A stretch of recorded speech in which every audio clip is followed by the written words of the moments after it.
Hello friends and medicine student, biochemistry BP 2030 के इस video में हम लोग बायोकेमिस्ट्री के सिलेबस में दिए गए यूनिट 3 के हमारे जितने भी डिसऑर्डर्स हैं उनके बारे में यहाँ पे बात करेंगे। मेरा नाम है डॉक्टर महंताब सिंह। चलिए शुरू करते हैं।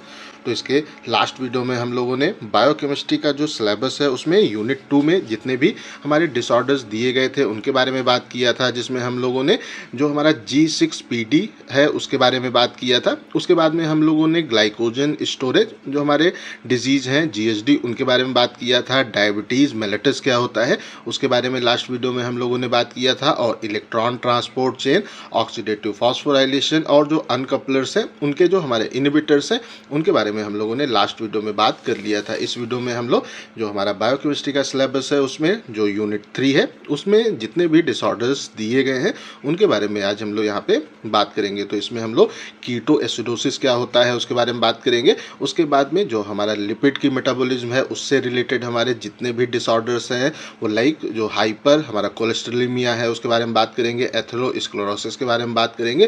फैटी लीवर क्या होता है उसको देखेंगे। और यहाँ पे ओबेसिटी के बारे में हम लोग इस प्लेस पे बात करेंगे आज इस वीडियो में यहाँ पे बात करेंगे। तो आइए एक एक करके इनको स्टार्ट करते हैं। तो सबसे पहले हम लोग यहाँ पे जो हमारा कीटो एसिडोसिस है उसको देख लेते हैं। तो जब भी हमारी जो कीटोन बॉडीज़ है उनका जब फॉर्मेशन होता है तो हमारी 3 प्रकार की कीटोन बॉडीज़ हमें फॉर्म होते हुए देखने को मिलती हैं। इसमें हमारा एक जो है वो एसीटोन कहलाता है, दूसरा एसिटो एसीटोन कहलाता है और तीसरा बीटा हाइड्रोक्सी ब्यूटाइरेट यहाँ पे होता है। और ये इसमें से एसिटो एसीटेट और जो बीटा हाइड्रोक्सी ब्यूटाइरेट है ये हमारे ट्रू जो कीटोन बॉडीज़ हैं वो होते हैं और ये स्ट्रांगली एसिडिक होते हैं। तो जब भी हमारा जो कीटोन बॉडीज़ का फॉर्मेशन होता है तो ये हमारे यहाँ पे कीटोन बॉडीज़ फॉर्म होते हैं और इनका नेचर किस तरीके का है, ये स्ट्रांगली यहाँ पे जो है एसिडिक होते हैं। तो अगर कीटोन बॉडीज़ का फॉर्मेशन होना हमारे बॉडी में तेज हो जाता है, ज़्यादा हो जाता है, तो क्या होता है कि हमारे ब्लड के अंदर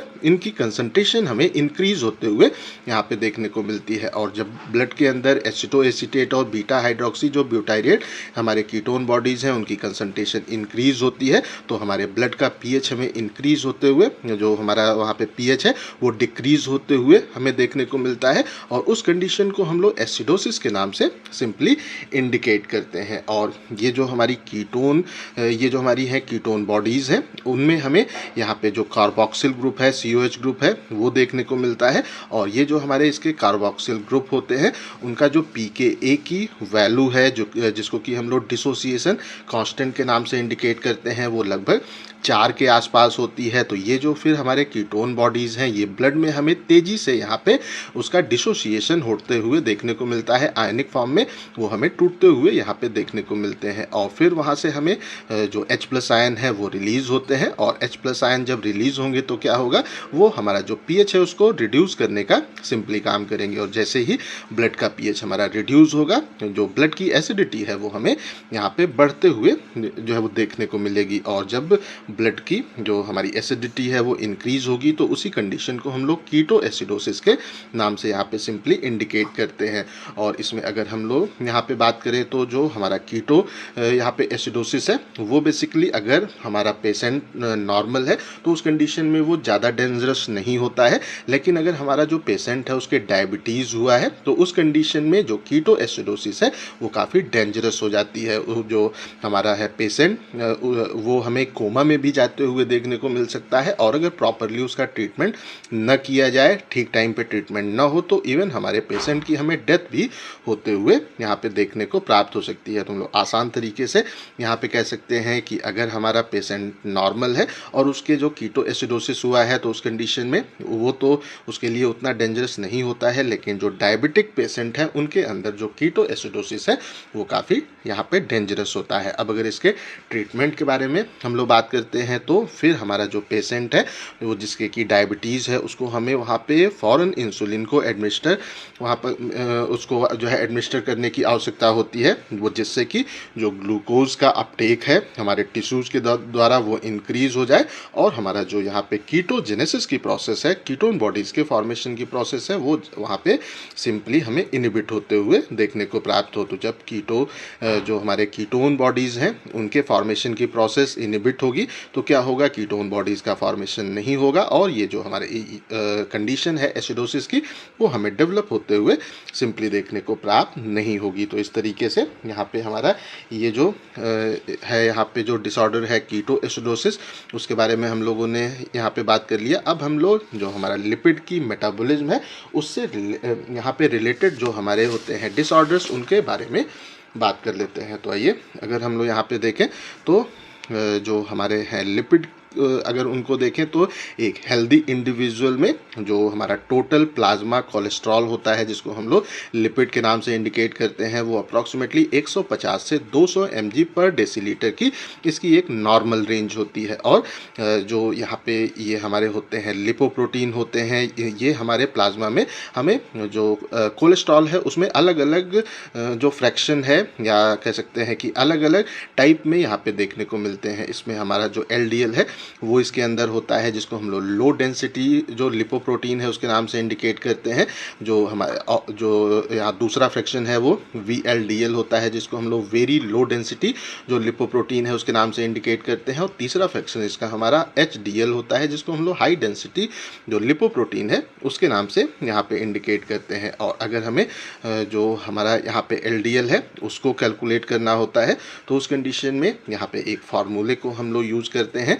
फार्मूला क्या है LDL is equal to total cholesterol minus HDL plus ये है हमारा ट्राइग्लिसराइड अपॉन 5। तो इस फार्मूले को हम लोग यूज़ करके जो LDL है लो डेंसिटी लिपोप्रोटीन है उसको हम लोग आसानी से यहाँ पे कैलकुलेट कर सकते हैं। अब अगर हम लोग इस प्लेस पे बात करते हैं कि जो हमारा टोटल प्लाज्मा कोलेस्ट्रॉल है वो कितना होता है 150 से 200 mg पर डेसीलीटर। लेकिन उसमें अगर हम लोग HDL और LDL को देखें तो जो हमारे होते हैं नॉर्मल एडल्ट उनके अंदर LDL जो है वो 80 से 150 mg पर डेसीलीटर की एक जो नॉर्मल रेंज है वो यहाँ पे होती है। और अगर HDL को देखें तो ये अप्रॉक्सीमेटली 30 से 60 mg पर जो हमारा डेसीलीटर है उसकी एक नॉर्मल कंडीशन होती है। अब अगर हम लोग यहाँ पे बात करते हैं तो अगर हमारा जो हाई डेंसिटी लिपोप्रोटीन है HDL है वो अगर एलिवेट होता है इंक्रीज होता है तो वो हमारे लिए फ़ायदेमंद होता है। उससे हमारी जो हमको कोई नुकसान नहीं होता है।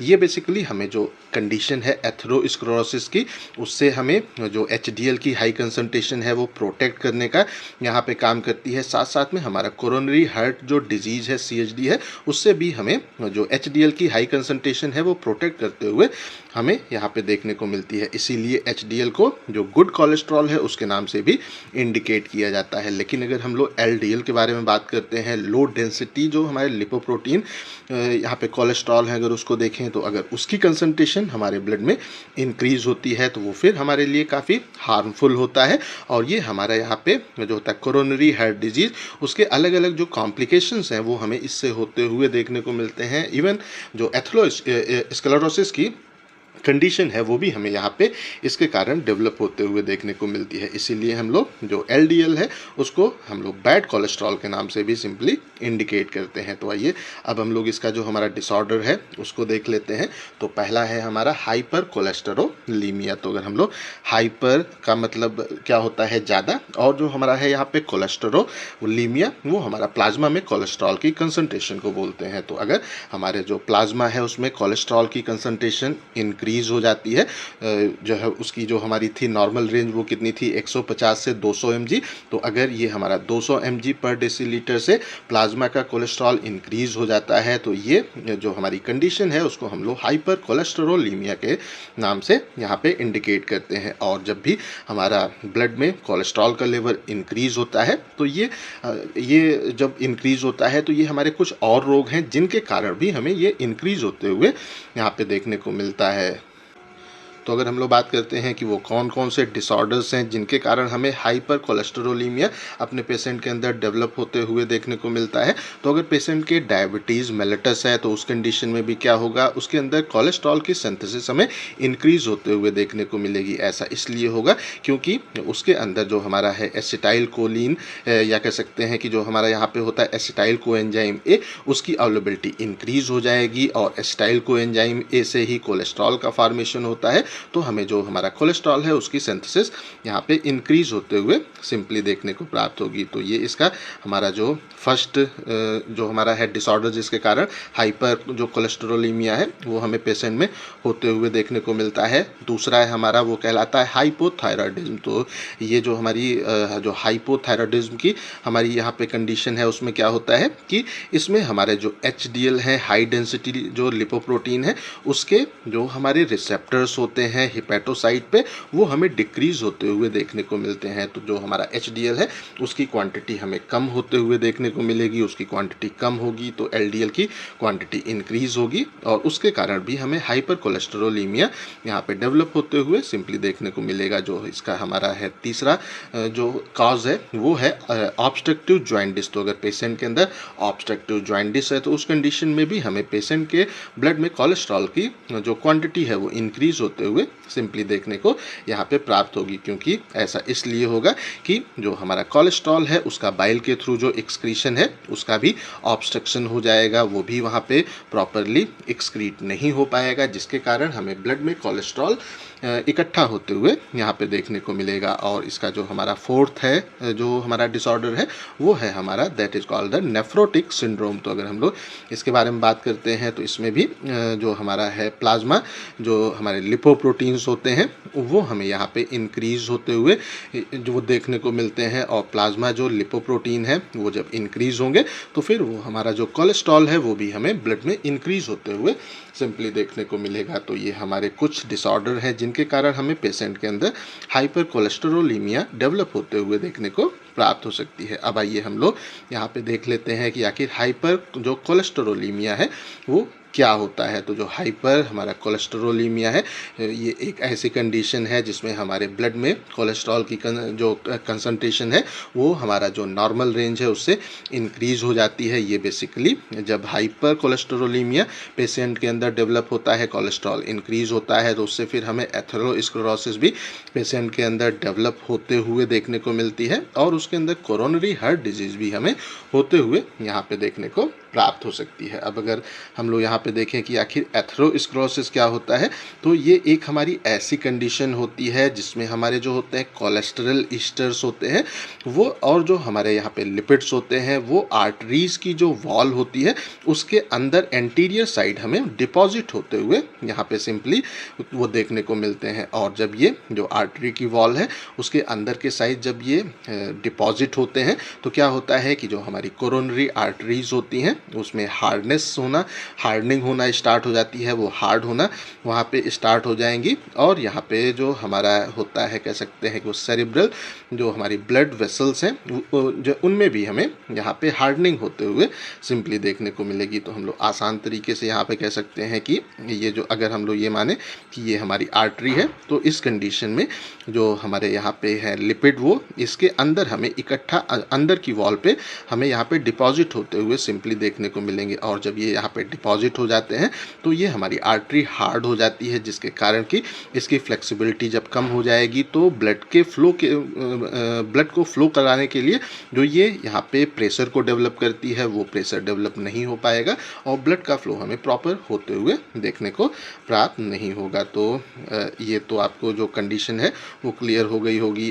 अक्सर को एग्ज़ाम में एक क्वेश्चन आता है कि गुड कोलेस्ट्रॉल क्या होता है और बैड जो कोलेस्ट्रॉल है वो क्या होता है। तो अच्छे से याद कर लीजिएगा, लो डेंसिटी जो लिपोप्रोटीन होते हैं वो बेसिकली एथेरोस्क्लेरोसिस को कॉज करते हैं, उससे जो उसके कॉम्प्लिकेशन से ये रिलेटेड होते हैं जिसके कारण कि LDL को हम लोग जो हमारा होता है बैड जो कोलेस्ट्रॉल है उसके नाम से इंडिकेट करते हैं। इसको हम लोग यहाँ पे लीथली डेंजरस जो लिपोप्रोटीन है उसके नाम से इंडिकेट करते हैं। उसके बाद में अगर हम लोग HDL के हम लोग बारे में बात करें तो HDL हमारा एक ऐसा जो हमारा कोलेस्ट्रॉल है वो जिसकी की हाई जब कंसंट्रेशन होती है तो वो एथेरोस्क्लेरोसिस को प्रिवेंट करता है, एथेरोस्क्लेरोसिस की कंडीशन डेवलप नहीं होती है। इसीलिए जो HDL है उसको हम लोग हाईली जो डिज़ायरेबल प्रोटीन हमारा लिपोप्रोटीन है उसके नाम से सिंपली हम लोग इसको यहाँ पे इंडिकेट करते हैं। अब अगर हम लोग यहाँ पे बात करते हैं कि हाइपर कोलेस्टेरोलीमिया को किस तरीके से कंट्रोल किया जा सकता है। ब्लड में अगर जो कोलेस्ट्रॉल है उसकी कंसंट्रेशन अगर इंक्रीज़ हो रही है तो किस तरीके से उसको कंट्रोल किया जा सकता है। तो इसका जो हमारा है यहाँ पे सबसे पहला मेथड है, अगर हम लोग पॉली अनसैचुरेटेड जो फैटी एसिड है जिसको हम लोग PUFA के नाम से यहाँ पे इंडिकेट करते हैं, अगर उसका हम लोग जो कंजप्शन है वो अगर उसको हम लोग अपने खाने में यूज़ करेंगे तो क्या होगा कि जो प्लाज्मा में हमारा कोलेस्ट्रॉल है वो हमें रिड्यूस होते हुए सिंपली यहाँ पे देखने को प्राप्त होगा। इसमें अगर हम लोग देखें कि वो कौन कौन से हमारे ऑयल्स हैं जो कि हमारे यहाँ पे होते हैं, पॉली अनसैचुरेटेड जो फैटी एसिड है उनमें होता है। तो यहाँ पे जो हमारा पे कॉटन सीड ऑयल है वो यहाँ पे हो गया, सोयाबीन ऑयल हो गया, सनफ्लावर ऑयल हो गया, कॉर्न ऑयल हो गया, फिश ऑयल हो गया, ये सब हमारे पॉली अनसैचुरेटेड जो फैटी एसिड इन ऑयल्स में हमें यहाँ पे देखने को मिलता है। और अगर इसको हम लोग कंज्यूम करते हैं तो ब्लड में कोलेस्ट्रॉल का लेवल हमें रिड्यूस होते हुए सिंपली देखने को प्राप्त होगा। उसके बाद में अगर हम लोग बात करते हैं तो अगर किसी के हाइपर कोलेस्टेरोलीमिया है तो उसको हम लोग इस चीज़ को एडवाइस करेंगे कि वो कोलेस्ट्रॉल रिच जितने भी फूड हैं उनको वहाँ पे अवॉइड करे, उसको यूज़ करना वहाँ पे कम करे, जिसके कारण कि उसका जो ब्लड में कोलेस्ट्रॉल का लेवल है वो हमें रिड्यूस होते हुए यहाँ पे देखने को मिलेगा। कुछ हमारे जो प्लांट के स्टेरॉल्स वगैरह हैं और उनके ईस्टर्स वगैरह हैं वो भी प्लाज्मा में जो कोलेस्ट्रॉल का लेवल है उसको यहाँ पे रिड्यूस करते हुए हमें जो है देखने को मिलते हैं। इसीलिए यहाँ पे ये जो हमारे स्टेरॉल्स होते हैं ये बेसिकली हमारा जो इंटेस्टाइन है वहाँ से कोलेस्ट्रॉल के एब्जॉर्प्शन को यहाँ पे वो जो इनिबिट कर देते हैं। तो जब हमारे फूड से कोलेस्ट्रॉल एब्जॉर्ब होके ब्लड में नहीं आएगा तो ब्लड में कोलेस्ट्रॉल की जो कंसंट्रेशन है वो हमें इंक्रीज़ होते हुए देखने को प्राप्त नहीं होगी। उसके बाद में अगर हम लोग हमारे ऐसे जो वेजिटेबल्स हैं जिसके अंदर फाइबर्स वगैरह होते हैं वो भी क्या करते हैं कि इंटेस्टाइन से कोलेस्ट्रॉल के एब्जॉर्प्शन को वो डिक्रीज़ कर देते हैं। तो जब फूड में से कोलेस्ट्रॉल एब्जॉर्ब होकर ब्लड में नहीं जाएगा तो अगेन हमारा जो ब्लड में कोलेस्ट्रॉल का लेवल है वो हमें सिंपली रिड्यूस होते हुए यहाँ पे देखने को मिलेगा। उसके बाद में अगर हम लोग हाई जो कार्बोहाइड्रेट डाइट है उसको अगर हम लोग अवॉइड करते हैं तो उस कंडीशन में भी हमारा जो कोलेस्ट्रॉल है वो हमें कम बनते हुए यहाँ पे देखने को मिलेगा और उस कंडीशन में भी ब्लड में कोलेस्ट्रॉल का लेवल हमें रिड्यूस होते हुए देखने को मिलेगा। हमारी जो अगर कोई भी हमारी गलत हैबिट है, लाइफ स्टाइल है, उसको भी हम लोग अवॉइड करके लाइक स्मोकिंग हो गया, ओबेसिटी हो गया, लैक ऑफ एक्सरसाइज हो गया, जो स्ट्रेस है वो हो गया, हाई जो ब्लड प्रेशर है वो हो गया, और अगर हम लोग अधिक जो सॉफ्ट ड्रिंक वगैरह पीते हैं, इन सब चीज़ों को अगर हम लोग अवॉइड करेंगे तब भी हम लोग ब्लड में जो कोलेस्ट्रॉल का लेवल है उसको कंट्रोल यहाँ पे कर सकते हैं। और कुछ हमारी जो यहाँ पे हैं ड्रग उनको भी हम लोग यहाँ पे यूज़ कर सकते हैं और इनसे भी हमारे ब्लड का जो कोलेस्ट्रॉल लेवल है वो हमें रिड्यूस होते हुए यहाँ पे देखने को मिलेगा। तो आई थिंक सो हाइपर कोलेस्टेरोलीमिया तो आप लोगों को अच्छे से क्लियर हो गया होगा। अब आइए हम लोग एथेरोस्क्लेरोसिस के बारे में बात कर लेते हैं। तो जो हमारा एथेरोस्क्लेरोसिस है ये एक कॉम्प्लेक्स जो हमारी डिजीज़ है वो यहाँ पे होती है और ये एक प्रकार की जो प्रोग्रेसिव डिजीज़ है वो होती है।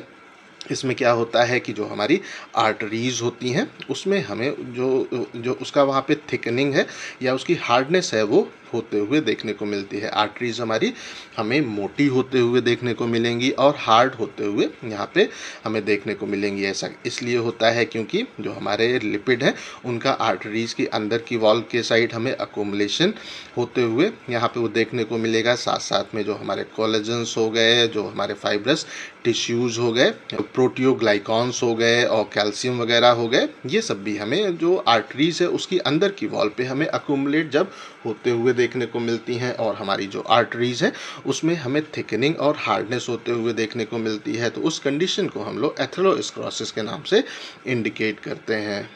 तो ये जो हमारा एथेरोस्क्लेरोसिस की कंडीशन है ये एक प्रोग्रेसिव जो डिसऑर्डर है वो यहाँ पे होता है और ये बेसिकली हमारी जो आर्टरीज हैं उनको स्टार्टिंग में हमें नैरो करते हुए, पतला करते हुए देखने को मिलता है और फिर अल्टीमेटली उसको हमें ब्लॉक भी करते हुए देखने को मिलता है, जिसको हम लोग इन्फ्रॉक्शन के नाम से सिंपली इंडिकेट करते हैं। तो यहाँ पे क्या हुआ, अगर ये माने कि ये हमारी आर्टरी है तो इस प्लेस पे क्या हुआ कि स्टार्टिंग में जो हमारा है कोलेस्ट्रॉल या लिपिड है वो यहाँ पे हमें स्लोली इंक्रीज़ होते हुए हमें देखने को मिलता है। ये प्रोग्रेसिव होता है, मतलब धीरे धीरे इंक्रीज़ होता है।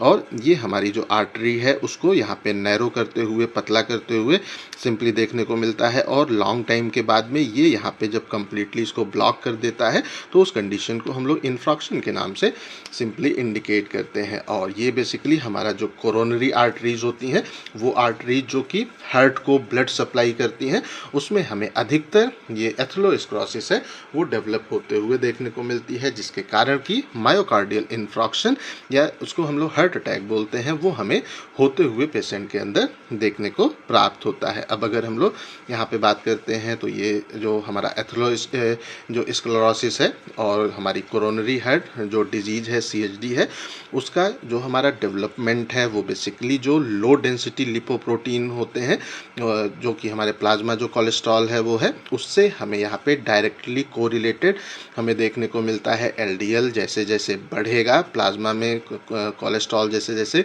इंक्रीज़ होगा, एथेरोस्क्लेरोसिस होने के चांसेस इंक्रीज़ होंगे और कोरोनरी हार्ट डिजीज़ होने के चांसेस इंक्रीज़ होंगे। लेकिन अगर हम लोग इसको HDL से देखें, जो हाई डेंसिटी हमारे लिपोप्रोटीन है, अगर उससे देखते हैं तो वो बेसिकली हमारा जो CHD है और एथेरोस्क्लेरोसिस है उससे हमें इन्वर्सली कोरिलेटेड यहाँ पे देखने को मिलेगा। HDL जैसे जैसे इंक्रीज़ होगा, एथेरोस्क्लेरोसिस और कोरोनरी हार्ट डिजीज़ हमें रिड्यूस होते हुए उसके होने के चांसेस कम होते हुए हमें देखने को प्राप्त होंगे। इसीलिए हम लोग HDL को गुड कोलेस्ट्रॉल बोलते हैं और LDL को हम लोग बैड कोलेस्ट्रॉल के नाम से इंडिकेट करते हैं।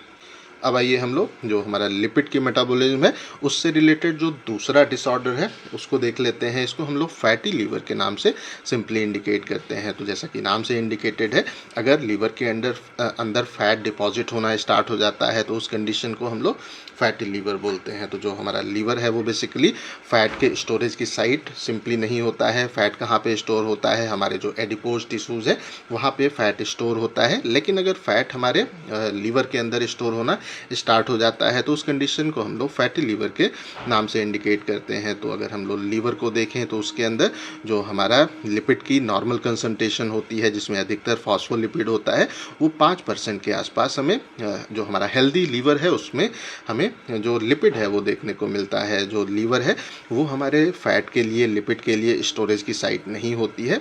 फैट हमारे जो एडिपोज टिश्यूज़ हैं वहाँ पे स्टोर होता है। तो हमारी कुछ कंडीशन ऐसी होती हैं जिसमें स्पेशली जो हमारा ट्राइग्लिसराइड है, जो कि एक प्रकार का लिपिड है, फैट है, वो अगर हमारे लीवर के अंदर अकोमुलेट होना स्टार्ट हो जाता है तो उस कंडीशन को हम लोग फैटी लीवर के नाम से सिंपली इंडिकेट करते हैं। और इसमें क्या होता है कि जो हमारा कंडीशन है फैटी लीवर, उसमें हमारे जो ट्राइग्लिसराइड है वो ड्रॉपलेट्स के फॉर्म में, मतलब वो वहाँ पे अघुलनशील जो हमारे कण है उसके फॉर्म में हमारा जो हिपैटोसाइट सेल्स होती हैं, हमारे लीवर की सेल्स होती हैं, उसका जो साइटोप्लाज्म है उसके अंदर हमें इंटर करते हुए ये देखने को प्राप्त होती हैं। और फिर वहाँ पे वो हमारा जो लीवर है उसके अंदर के जो मेटाबॉलिक फंक्शन है उसका इम्पेयरमेंट कर देती हैं। लीवर अपनी जो मेटाबॉलिक एक्टिविटी है वो प्रॉपरली कर नहीं पाता है। तो ये हमारी कंडीशन काफ़ी हमारे लिए हार्मफुल होती है और इसको हमें जो है अवॉइड करना चाहिए। तो आइए हम लोग देख लेते हैं सबसे पहले फैटी लिवर होने के कारण क्या क्या हैं। तो सबसे पहले अगर हम लोग यहाँ पे बात करते हैं तो अगर हमारा जो ट्राइग्लिसराइड है किसी और कारण से अगर उसकी सिंथेसिस इंक्रीज हो जाती है तो फिर वो हमारा जो फैटी लिवर है वो उससे कॉज हो सकता है। लाइक अगर हमारा जो डाइटरी फैट है उसका इंटेक हम लोग हाई कर दें, हम लोग जो ऐसा खाना स्टार्ट कर दें जिसके अंदर फैट काफ़ी ज़्यादा है, तो उस कंडीशन में जो हमारा ट्राइग्लिसराइड की सिंथेसिस है वो इंक्रीज़ हो जाएगी। अगर किसी पेशेंट के डायबिटीज़ मेलिटस है तो उस कंडीशन में जो ट्राइग्लिसराइड है उसकी सिंथेसिस इंक्रीज जो हो जाती है। स्टारवेशन की जो हमारी यहाँ पे कंडीशन है, स्टारवेशन को हम लोग बोलते हैं भूखमरी, तो उसमें भी जो हमारा ट्राइग्लिसराइड की सिंथेसिस है यह इंक्रीज हो यहाँ पे हो जाती है। अगर हम लोग बात करते हैं जो हमारा कार्बोहाइड्रेट जो होता है वो डिप्रीवेशन होता है, मतलब हम ऐसी डाइट को यूज़ कर रहे हैं जिसके अंदर कार्बोहाइड्रेट काफ़ी कम क्वांटिटी में है, तो उस कंडीशन में भी हमारा जो बॉडी का फैट है वो वहाँ पे ट्राइग्लिसराइड के फॉर्म में कन्वर्ट होना स्टार्ट हो जाता है। अगर हम लोग यहाँ पे बात करते हैं कि हाइपर जो हमारा लिपिडीमिया है वो अगर होता होता है, मतलब कि अगर हमारे ब्लड में लिपिड की क्वांटिटी इंक्रीज हो जाती है तब भी हमारे ट्राइग्लिसराइड का फॉर्मेशन हमें तेज़ होते हुए देखने को मिलता है। और हमारा यहाँ पे जो फैटी एसिड है उसका कीटोन बॉडीज़ में जो कन्वर्जन है वो अगर डिक्रीज़ हो जाता है तो भी हमें ट्राइग्लिसराइड की कंसंट्रेशन इंक्रीज़ होते हुए देखने को मिलती है। और ट्राइग्लिसराइड की कंसंट्रेशन इंक्रीज़ होगी तो क्या होगा कि वो हमारा जो लीवर की सेल्स हैं वहाँ पे जाके हमें अक्यूमुलेट होते हुए सिंपली देखने को प्राप्त होंगी। उसके बाद में अगर हम लोग देखें तो अगर हमारा जो ट्राइग्लिसराइड है उसका एक्सपोर्ट अगर डिक्रीज़ हो जाता है, वो फॉर्म हो रहा है लेकिन वो सही प्लेस पे जा नहीं पा रहा है, तो उस कंडीशन में भी यहाँ पे हमें जो ट्राइग्लिसराइड है वो अकोमुलेट होते हुए हमें यहाँ पे देखने को मिलेगा। लाइक अगर जो लिपोप्रोटीन है उसकी जो सिंथेसिस है अगर वो ब्लॉक हो जाती है, अगर जो लिपोप्रोटीन है ट्राइग्लिसराइड से जो लिपोप्रोटीन है उसका फॉर्मेशन की प्रोसेस ब्लॉक हो गई तो क्या होगा, ट्राइग्लिसराइड अकोमुलेट होना स्टार्ट हो जाएगा और वो फिर हमारे लीवर के अंदर फैटी लीवर को सिंपली कॉज कर सकता है। उसके बाद में अगर हम लोग देखें कि जो हमारे होते हैं लिपोप्रोटीन, उनका हमारा जो लीवर है उसके थ्रू एक्सक्रीशन अगर ब्लॉक हो जाता है तो भी हमारे बॉडी के अंदर जो लिपोप्रोटीन है वो इंक्रीज़ होंगे और लिपोप्रोटीन जब इंक्रीज़ होंगे तो ट्राइग्लिसराइड का जो फॉर्मेशन है वो यहाँ पे इंक्रीज़ होते हुए हमें देखने को मिलेगा। और अगर जो हमारी यहाँ पे फॉस्फोलिपिड की सिंथेसिस होती है अगर उसमें किसी भी प्रकार का डिफेक्ट हो जाता है तो जो ट्राइग्लिसराइड है वो फॉस्फोलिपिड में कन्वर्ट नहीं हो पाता है, जिसके कारण भी ट्राइग्लिसराइड हमें की कंसंट्रेशन इंक्रीज़ होते हुए देखने को मिलती है। और जब ये ट्राइग्लिसराइड इंक्रीज़ होते हैं तो ये फिर हमारे लीवर के अंदर डिपॉजिट होते हैं और उसी को हम लोग फैटी लीवर के नाम से सिंपली इंडिकेट करते हैं। और अगर फैटी लीवर के हम लोग अदर कॉजेज़ को देखें और कौन कौन से कारण हैं जिनसे फैटी लीवर हो सकता है, तो जो हमारी एल्कोहलिक लीवर डिजीज़ है उसके कारण फैटी लीवर हो सकता है। अगर कोई अधिक मात्रा में लॉन्ग टाइम तक एल्कोहल को कंज्यूम करता है तो उसके अंदर हमें ये दिक्कत होते हुए यहाँ पे देखने को मिल सकती है। अगली कंडीशन है वो है प्रोटीन कैलोरीज माल न्यूट्रिशन। अगर हमारे खाने के अंदर प्रॉपरली प्रोटीन की मात्रा नहीं है तो उस कंडीशन में भी हमें फैटी लीवर डेवलप होते हुए देखने को मिल सकता है। अगर हम लोग बात करते हैं कि जो हमारा है ट्यूबरकुलोसिस की कंडीशन है उसकी इलनेस के कारण भी जो हमारा फैटी लीवर है वो हो सकता है। अनीमिया के कारण भी फैटी लीवर हमें यहाँ पे देखने को मिल सकता है। जो हमारी होती हिपैटोटॉक्सिसिटी की अगर कंडीशन है, अगर हमारा जो लीवर है वो टॉक्सिसिटी उसके अंदर किसी भी प्रकार की टॉक्सिसिटी हो गई है, लाइक अगर हमने जो हमारा होता है यहाँ पे कार्बन टेट्राक्लोराइड हो गया, क्लोरोफॉर्म हो गया, ईथर हो गया और भी जो हमारी ये सब चीज़ें हैं उसके कारण अगर हमारे लीवर में टॉक्सिसिटी हो जाती है तो उसके कारण भी हमें जो फैटी लीवर है वो डेवलप होते हुए देखने को मिल सकता है। और कुछ हमारी ड्रग हैं, स्टेरॉइड वगैरह हैं, अगर उनको हम लोग यूज़ करते हैं तो उसके कारण भी हमें फैटी एसिड होते हुए यहाँ पे फैटी लीवर होते हुए देखने को मिल सकता है। तो इन सबको अगर हम लोग प्रॉपरली अवॉइड करें तो हम लोग जो फैटी लीवर की कंडीशन है उसको यहाँ पे ठीक कर सकते हैं। अब आइए हम लोग इसका जो हमारा अंतिम डिसऑर्डर है इसमें वो है ओबेसिटी। तो अगर हम लोग